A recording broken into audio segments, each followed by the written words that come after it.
The unspoken agreement. My possessive, wealthy wife, Eleanor, takes advantage of the fact that I'm mute, deliberately misinterpreting my sign language.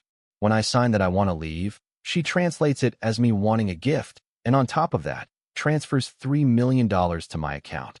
When I try to tell her first love that I'm just a substitute, she furiously confronts him, saying, "My husband is telling you to get lost. Can't you even understand sign language?" No, hold on. Out of the three of us, who is the one who doesn't understand? The day Eleanor's first love, Arthur, returned to the country, she came home very late, as was her custom. The first thing she did upon entering was give me a hug, nuzzling against me like a cat until my clothes were a mess, making sure I was completely enveloped in her scent.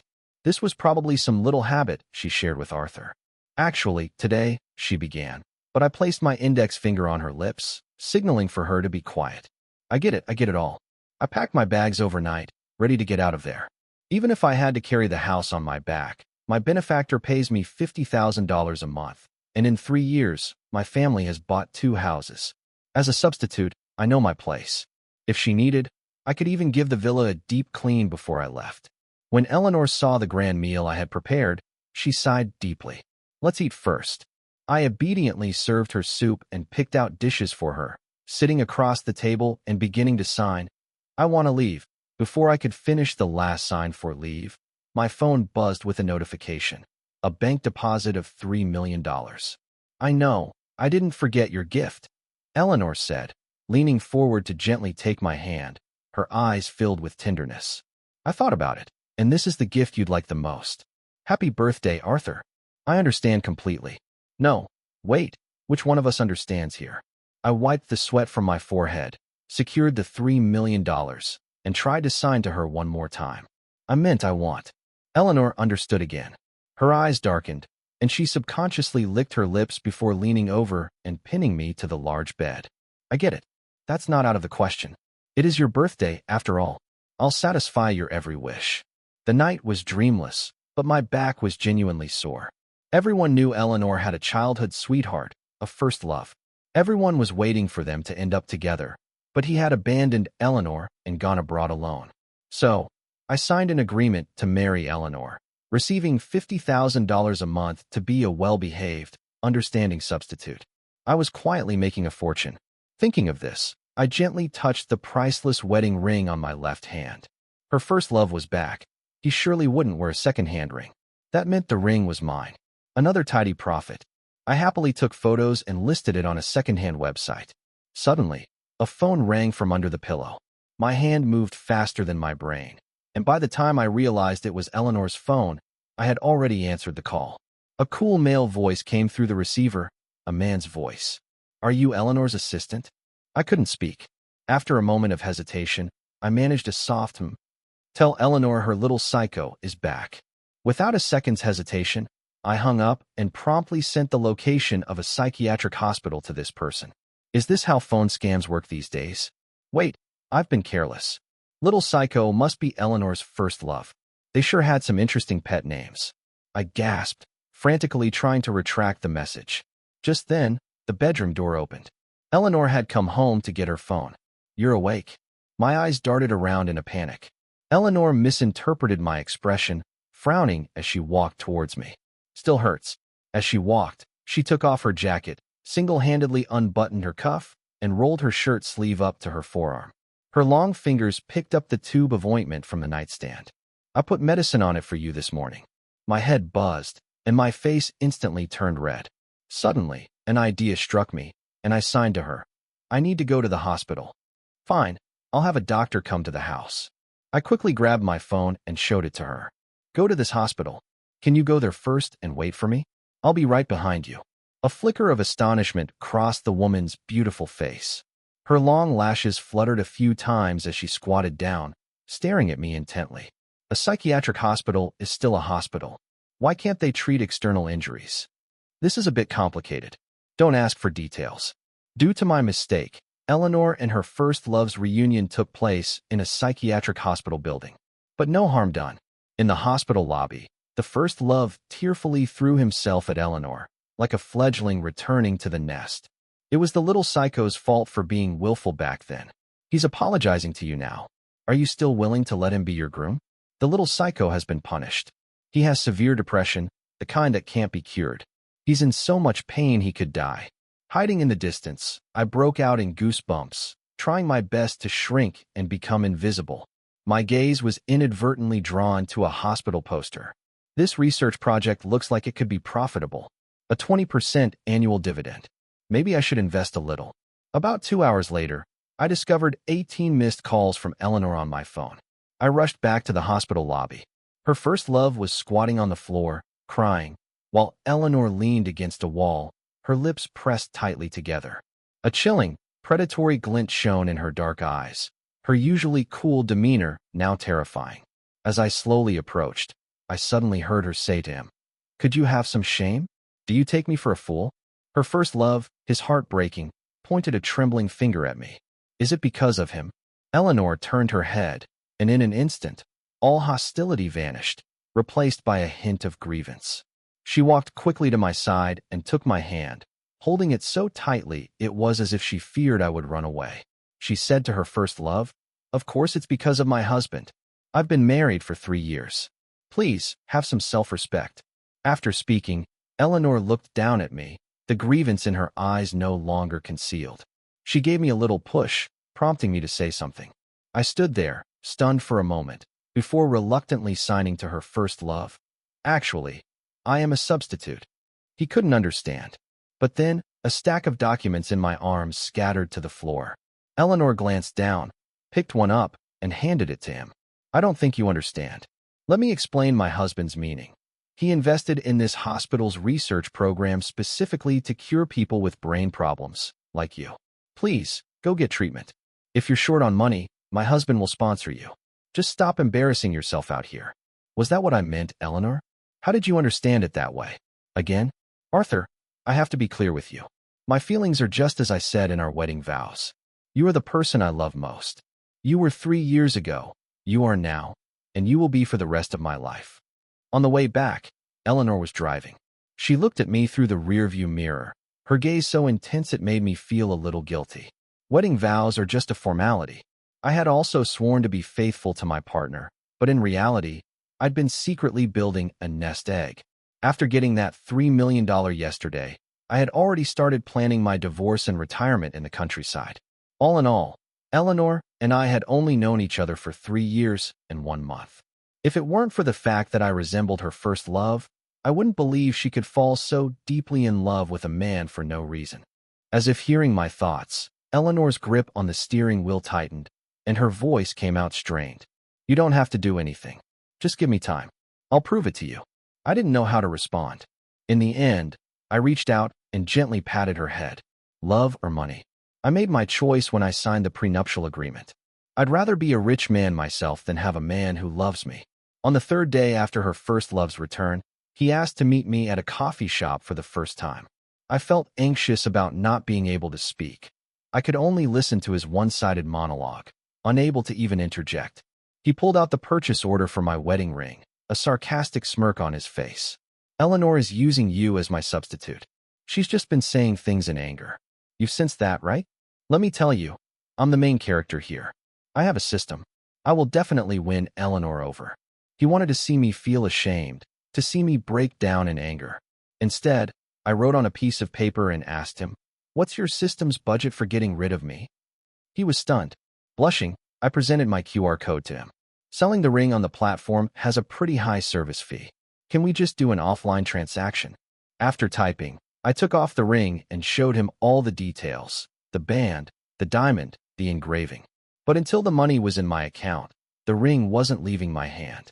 He was completely bewildered, his hands clutching his Hermes bag so tightly his fingertips turned blue from the leather.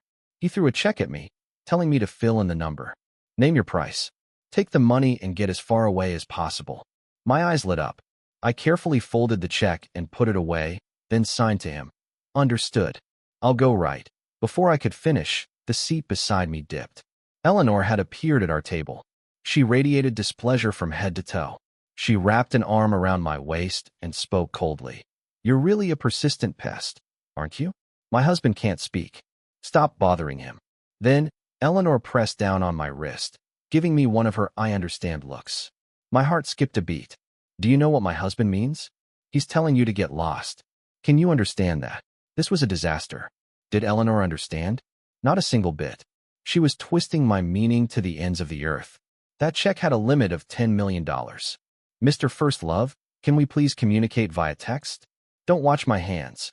After we got home, Eleanor cornered me, demanding, Arthur, where's your wedding ring? I hid my right hand behind my back. In that split second at the cafe, he had confirmed the transaction, and I had stuffed the ring into his Hermes bag. A businessman has to have integrity, after all. The woman clicked her tongue in annoyance. I immediately lowered my head, bracing for a scolding, though she had never once yelled at me since we met.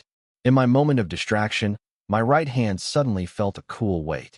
Eleanor had pulled another ring from her pocket and was sliding it onto my finger. The heavy, cold sensation made my heart skip a few beats. The last one was only a little over $1 million. My mistake, it was too cheap. This one is a South African pink diamond, $46 million. No one would dare pick it up if you lost it, and no one would dare buy it if you sold it. Just wear it for fun, honey. I was completely stunned. Eleanor gave me a sly, triumphant smile, ruffled my hair, and went back to her study. I was too scared to speak. Wealth had come so suddenly. Maybe I should stay a few more days. I might just go from being a millionaire to a billionaire. Eleanor giving me the ring was a hint that I should give her something in return. That night, she kept grabbing my hand and bumping it against the nightstand. The next day, after much thought, I gave her a copy of Sign Language for Dummies. She was so happy she didn't come home for 3 days. The next time I saw her was at her company. But I wasn't there as a doting husband, delivering lunch. I was an investor in her project. I had divided my money into 3 parts, with about $10 million plus going into project investments. This time, I'd set my sights on a promising tech project. Her assistant was originally going to take me to the CEO's office, but halfway there, I joined a group of dozens of retail investors heading into a conference room for a briefing. The assistant was speechless. Eleanor explained calmly, "My husband wants to build a career. Is there a problem?" My cheeks flushed, and I quickly closed the office door. Eleanor smiled gently, squatting down to look at me. "Thank you, Mr. Investor, for your trust and investment in Rhodes Enterprises. I will work hard to make money for you." I felt a little flustered and quickly told her, "I didn't know the subsidiary was controlled by Rhodes. The project has great potential, and I trust your projected returns. I'm genuinely investing. Even though it was money I gave you, once I give it to you, of course it's your money." "I know what you mean." Eleanor enveloped my fingers in her palm, her eyes reflecting the light, tiny specks that were all reflections of me. "You just need to trust me. Leave the rest to me. Actually, honey, you're a very good investor. That psychiatric research project you picked last time, it's going to win a Nobel Prize in a few years." I paused, asking her how she knew what would happen years from now. Eleanor looked down, a flash of sorrow in her eyes, but she quickly changed the subject. "By the way, has your mother had her checkup this year? Since you invested in the hospital, you should have her go for an examination. There should be a discount. Have her go early this year too." My mom immediately agreed when she heard about the discount. The checkup was scheduled quickly, and on that very day, Eleanor and her first love inexplicably became a trending topic. The media had snapped photos of them in a passionate tryst at a hotel, arriving together 3 days ago and leaving together 3 days later. When they left, he was so weak at the knees he could barely walk. "What are you looking at?" my mom asked. I silently reported the gossip account and uninstalled the app. "These paparazzi are terrible, trying to ruin a happy family." She gives me $50,000 a month. What's a 3-day fling with her first love? Should I make her some soup tonight to help her recover? My mom, relaxing in a massage chair at the high-end medical center and eating fruit, sighed contentedly. "You're much more capable than I am, marrying such a good wife. I get to enjoy the benefits too." She had initially been against my marriage, and she didn't know about the prenuptial agreement. Later, Eleanor met with her alone. I don't know what they talked about, but she never interfered again, just comfortably enjoyed her new life. My thoughts drifted far away until a doctor called my mom's name for her examination. As I stood up, I bumped into a hurried young nurse, and the files in her hands scattered everywhere. She apologized profusely. I rubbed my shoulder and helped her pick them up. My eyes fell on one document, Patient Julian Foster, compulsory electroshock therapy, December to December. Julian Foster was her first love's name. Wait a minute. Weren't the media reporting that he and Eleanor were having a passionate affair during those 3 days? Could his weak knees be from the electroshock therapy? I swear it was the most unforgettable scene of my life. I followed the intern into the adjacent psychiatric research building. A little bit of cash got me access to the surveillance footage from a certain VIP treatment room. For 3 whole days, Julian was there, receiving electroshock therapy. Eleanor frequently appeared in the footage, dressed in a sharp, elegant black suit, holding a book, her eyes radiating a chilling coldness. Julian screamed in agony several times, but Eleanor just calmly asked him, "Is your head clear now? Are you still listening to your system?" Her cold, ruthless demeanor sent a shiver down my spine, even as I watched from behind a screen. I trembled as I fast-forwarded the video, suddenly realizing that the high-end hotel where Eleanor was supposedly photographed was right next to this psychiatric building. So that's how they spent those 3 days the media reported on, those 3 days of supposed passionate entanglement. You made your own mistakes, so you should bear the punishment. Didn't your system tell you that? Julian shrieked, his hands gripping and shaking the bed rails. So noisy. You're interrupting my reading. Do you know what this book says? That sign language is based on mimicking things. No, wait. This is a book my husband gave me. Why should I read it to you? The surveillance footage stopped at that second. I collapsed into the chair, a strange fear creeping up from the bottom of my heart. A system, her first love.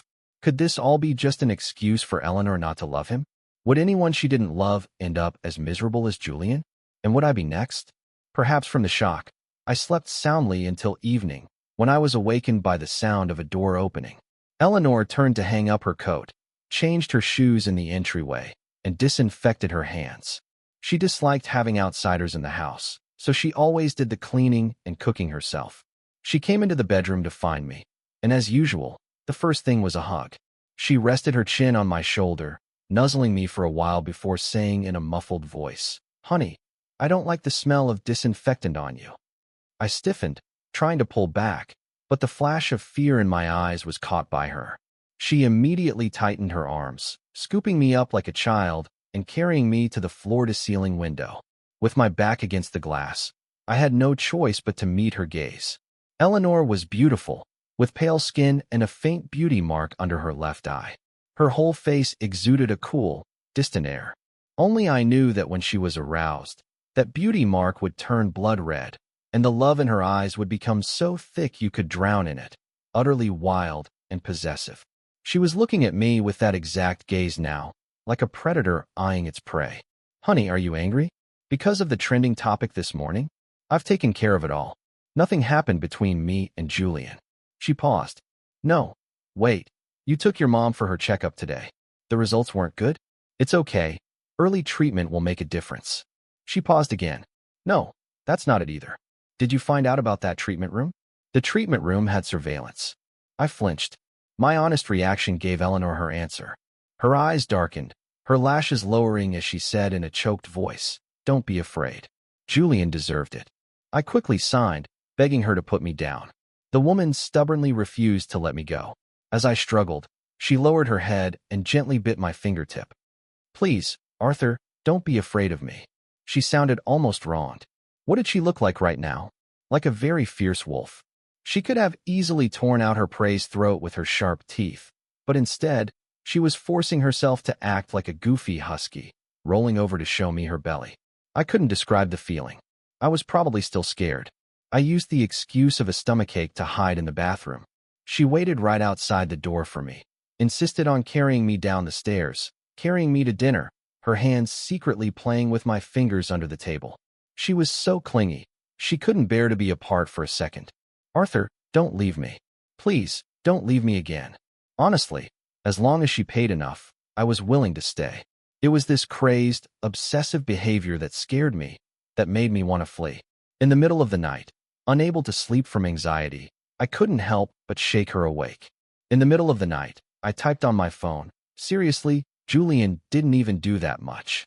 You're too cruel. It's him now, will it be me next?" Eleanor responded with a meaningful smile. "The blood debt he owes can't be repaid in several lifetimes. Honey, I hope you never find out just how damned he and his system are. I was never curious about any system. How could something like that exist in the real world? But they kept bringing it up, each time speaking of it with such gravity that it kept me up for several nights. It was really hard to believe. Lack of sleep made me irritable. When I went to throw out the trash, I tossed the bag into the dumpster with extra force. Unexpectedly, a loud bang was followed by the sight of a person. Why was someone hiding in the dumpster? I instinctively apologized, but the person wasn't angry. Wiping the grime from her face, she walked towards me with a lewd smile. I've been waiting for days to finally see you. You're so delicate, and your body is amazing. I'd like you even better with nothing on. My mind went blank. In broad daylight. Did I hear that right? How dare she? The woman got closer and closer, her hand reaching out to caress my face. Her phone held up for me to see. It was a screen recording of a trending topic from the early morning of December 7th. Someone had posted deepfake photos and a short video of me. About 5 seconds later, the topic was completely scrubbed from the internet. The person who deleted it is so annoying. This kind of perk should be shared with all the sisters, but someone tipped us off in advance, so we managed to save a lot. Tipped off in advance. The woman's grimy hand slowly stroked my cheek, her squinted eyes glinting with obsession and greed. The next second, I jammed my fingers hard into her nostrils and grabbed a discarded wooden plank, slamming it into her abdomen. In the chaos, I snatched her phone. She didn't dare scream and attract security, just clutched her stomach and writhed on the ground. I quickly scrolled through her chat history and, after searching for keywords, found that one of the accounts sharing the perks was linked to a shady company called Shady Pines Media. Shady Pines Media? A quick online search revealed that Julian was an investor in Shady Pines Media. So this was the real reason for Eleanor's revenge. About half an hour later, Eleanor, having run a dozen red lights, appeared at the police station. Her eyes bloodshot, she coldly scanned every face in the lobby. When she heard that I had beaten the suspect so badly, she was now sterile and bleeding profusely from the nose. She was visibly stunned. Honey, if she did anything else to hurt you, you have to tell me. Don't keep it inside. Don't be afraid. You have to tell me, you understand? I'll deal with that woman, and with Shady Pines Media, and with Julian. I won't let a single one of them off. Back in the car, Eleanor still held my hand tightly, her dark eyes filled with a suffocating tension. It was as if she was looking through my face at someone else, another Arthur who was timid, weak, and easily bullied.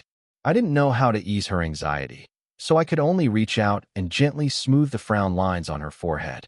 I didn't let her bully me. I'm sorry about the other day. I was so scared when I saw the electroshock video. I was afraid you'd do that to me one day. I didn't realize Julian was so disgusting. Eleanor carefully cupped my face, saying word by word, I would never do that to you. You are not like him. You are not like anyone else. Do you understand, Arthur? I could clearly feel my cheeks burning, my heart pounding. I quickly averted my gaze and started signing to change the subject. Julian has a system.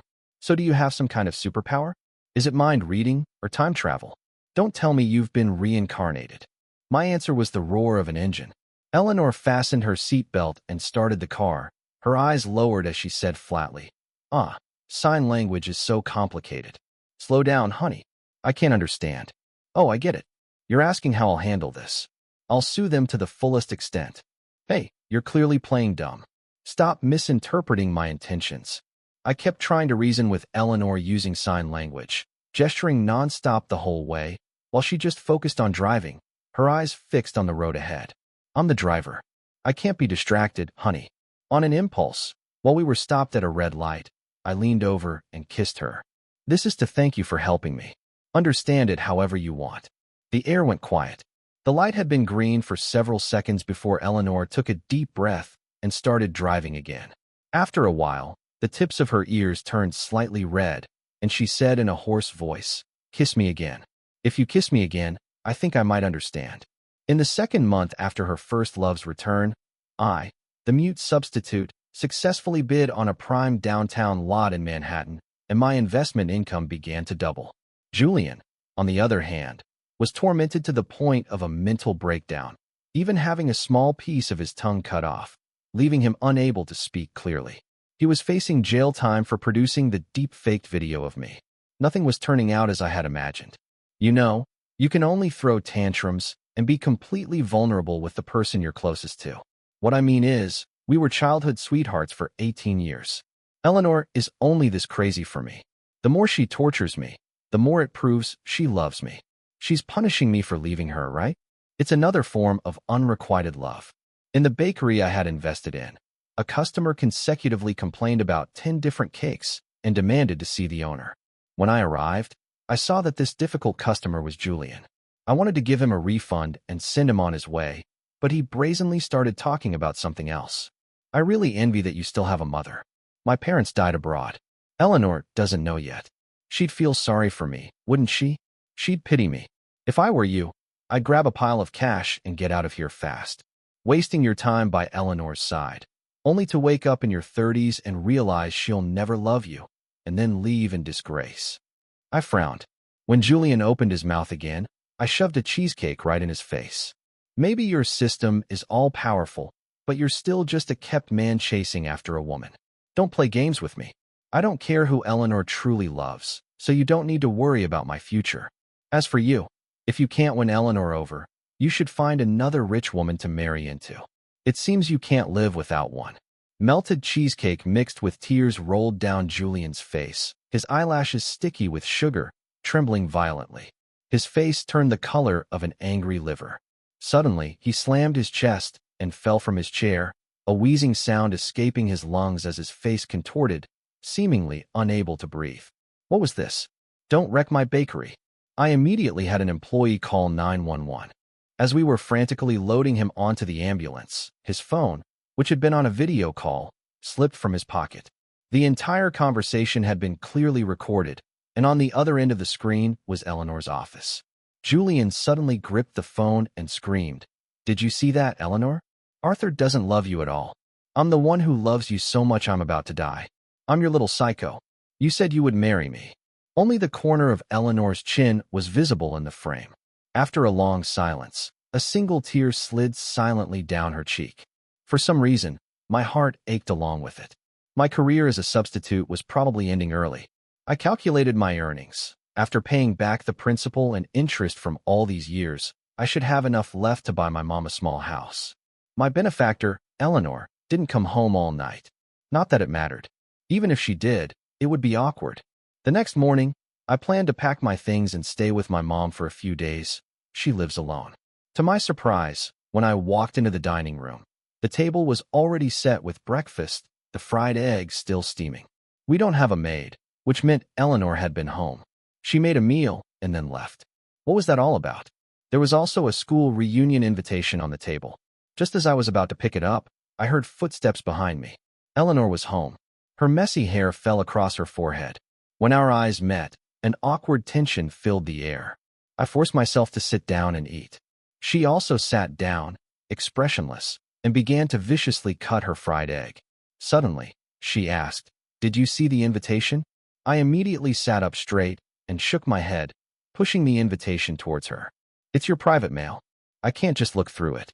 With a clatter, Eleanor dropped her knife and fork and walked into the study without looking back. For the rest of the day, we didn't exchange a single word. She even cooked lunch and dinner and cleaned the cat's litter box, all without saying a thing. She's angry, isn't she? She's sulking. After agonizing until midnight, I placed a glass of milk outside the guest room where Eleanor was sleeping and went back to my room, feeling uneasy. Some time later, in a state of half-sleep, a warm body pressed against me from behind, hugging me tightly through the blankets. She muttered to herself like a child, "Hold me. I'm angry. Can't you tell? You're comforting me, right? Okay, I'll forgive you." Then I couldn't help but chuckle. Under the covers, my eyes met Eleanor's. Her deep eyes swirled with intense love as she said to me, very seriously, word by word, "I need to be clear with you. I tortured Julian only because I hate him. He's so sick in the head he fantasizes that it's love. My life from now on has absolutely nothing to do with him. Now, the answer to all my emotions is you." As she spoke, Eleanor's eyes lowered and she whispered, "You saw the reunion invitation, right? It says to bring a guest. I'm already married. What would it look like if I went alone?" On New Year's Eve, I accompanied Eleanor to the Columbia University reunion. Halfway there, she had to meet with the dean and asked me to wait for her at the science building. My grades would never have gotten me into a school this good, but for some reason, everything here felt strangely familiar, as if a version of me from a parallel universe had once furiously scribbled in these labs, pulling all-nighters. This science building is a bit old. Does the department need investors? Thump. A thick dictionary fell beside me. A man's arrogant voice came from behind. It seems Eleanor really loves you, bringing you to a private place like the lab. Julian slowly walked towards me. He was a man at the end of his rope, yet he was forcing a calm and composed demeanor. Do you know what this place is? It's where she and I had our first kiss. She'll never tell you these things. Women are always sentimental about their firsts, and I've already left a deep and colorful mark on her youth. This lunatic was giving me the creeps. I quickly turned to leave, only to find the door was locked. Julian smiled, fiddling with the equipment on the table. The old instruments quickly overloaded, emitting black smoke. Wires short-circuited, and sparks danced across the floor. His mission wasn't to electrocute me, was it? My body reacted faster than my brain. Without hesitation, I picked up the dictionary and threw it at Julian. He was laughing, completely unprepared, and went sprawling on the ground, still clutching an electric probe. Just then, the door opened. Julian's face changed in an instant. The probe that had been aimed at me was suddenly turned around and plunged into his own stomach. Please, Arthur, I won't take Eleanor from you. I swear we'll just be friends. I'm not part of the system anymore. Do I have to die for you to let me go? In broad daylight, was this madman ever going to stop? Did he think I was an idiot? This room has cameras. I angrily looked up to find them, but the surveillance camera had been smashed, leaving only an empty shell hanging on the wall. My heart pounded for a second, but only a second. Eleanor's hand immediately wrapped around my waist, pulling me gently into her embrace. Looking for the camera? He dismantled it a while ago as part of his system's mission. But it's better this way, isn't it? Makes things easier. Julian whimpered, his body trembling as he looked at Eleanor. It was the little psycho's fault. I shouldn't have had so many memories with you. I won't bother you anymore. I didn't think Arthur would want me dead. Please, ask Arthur to spare me. Eleanor's eyes turned icy as she quickly cut him off. My husband might spare you, but I never said I would. She kicked the probe with the tip of her shoe, her gaze bottomless and dark. 220 volts. I guess that's not enough for an idiot like you, is it? The system's final mission for you was to either get rid of me or take out Arthur. Did it ever tell you about the third option? For example, you die. I seem to be caught in Eleanor's story of reincarnation and revenge. She must have been terribly wronged by Julian in her past life to be this ruthless. But what about the past me? What did I do to deserve to be so cherished by her? Did she truly love me? Or was she atoning for a debt to a stranger from a past life through me?